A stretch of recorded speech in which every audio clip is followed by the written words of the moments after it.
Hi guys, it's Chris from J&S. I'm going to talk to you today about tyres. Really important factor on the bike, but it is quite technical and there's a lot of bits and pieces that you need to know and need to check before you go out on the bike. So I'm going to run you through tyre condition, how to look after them, what to look out for, and we'll do that right now with this Z900. I think the most important thing first of all is condition of the tyre, first of all before you go out on the bike. So as soon as you get to the bike and you're about to take it out, just give the tyre a look over across the face of it and the side tyre walls as well.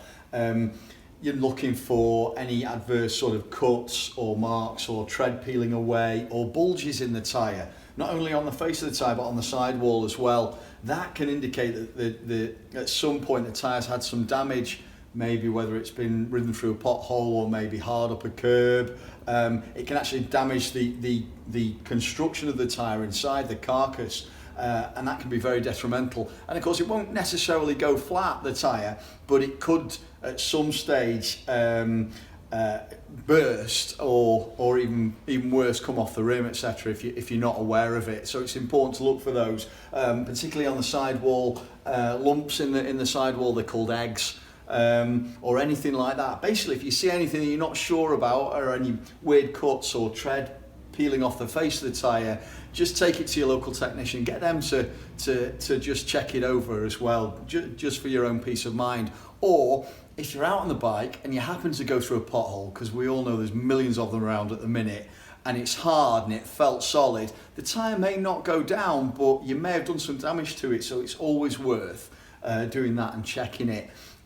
Tyre tread limit at the minute on a bike over 50cc is just 1 millimetre of tyre tread depth, which I was quite surprised about, because for me that's pretty low. That 1 millimetre has got to be across 3/4 of the face of the tyre, but visibly across the face of the tyre, that there has to be a visible tread there all the time. There mustn't be any bald spots on it whatsoever. So that's important to check as well.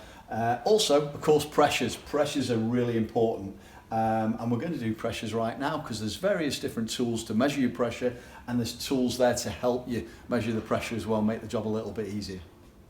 Okay, tyre pressures.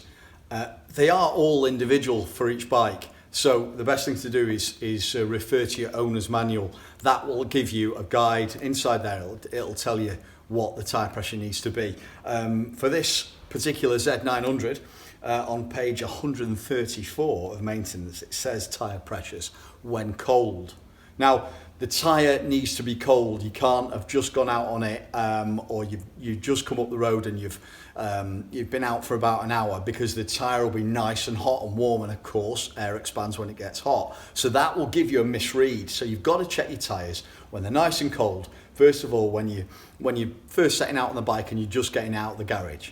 Now then, in here it says the rear one needs to be 42 psi. Of course, it gives you the other measurements as well there in the Imperial and the Continental guides as well. But 42 psi is the most common that we use in the UK. That's what it says there. So we just need to check that. Tyre pressure gauge is the first thing.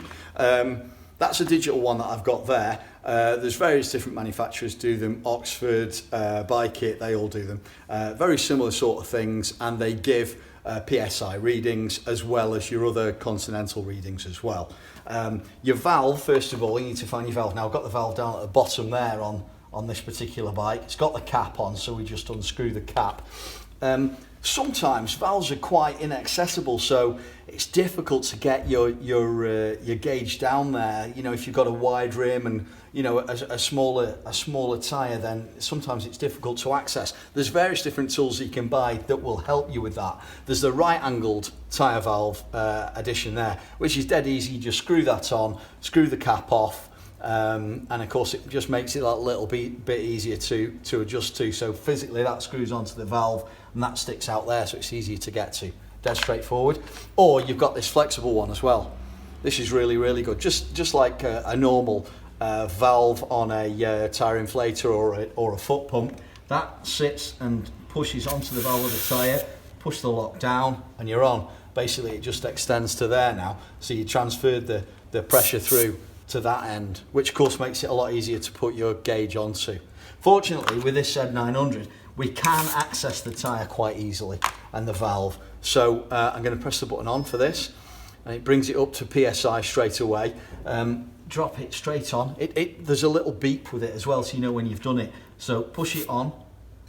There's a little beep to show the reading. Take that off there, and that's showing 31 PSI. So we're actually 11 PSI less in this, so you know you've got to put plenty in it, and take it up to the standard 42 when cold. The detrimental effects that an underinflated tyre has with a bike can be massive. Of course, it can affect the handling of the bike. Of course, you're not going to grip quite as well. If you go through a pothole or a bump, that structurally it's weaker, and there's more of a chance you will do more damage to the bike. You'll wear the tyre a lot more aggressively as well. And also the flex in the tyre wall, because it's underinflated, you'll be getting adverse flex there, which over a long period of time, it can affect the structure of the tyre wall as well. So it's really important to check these things and make sure that it's there or thereabouts. 1-2 PSI out maybe a little bit, but 10 PSI would be quite dramatic, and over a long period of time, if you're not aware of it, you can do some real damage to that tyre. At the same time, overinflated tyres again will do some damage to the bike. Of course, going over a big bump, that's gonna hit it hard, and you'll feel it. It'll make the ride a lot harder as well.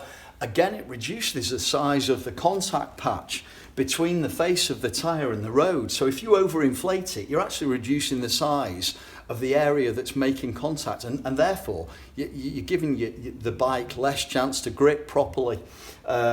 So look at it both ways, and keep them around whatever the manufacturers specify there, and then you know that it's going to perform properly and look after you properly, and you get proper wear out of it. And of course, fuel consumption, all sorts of stuff. Very similar to cars, really. It affects them in all the same way. But of course, on a bike, we know that we really do rely on our tyres, especially leaning into corners, etc. And you want to ride that bike with confidence and know that your tyres are right. So before you go out every single time, give them a look over and check those pressures, and you won't go far wrong. Okay, so that's it on tyres. Once you've checked your pressures, go out there and enjoy it, as long as that tyre's all right. If there is something that you're slightly concerned about, just get it checked by your local technician, just to make sure everything's all right. So yeah, don't forget to like and subscribe for more stuff from J&S.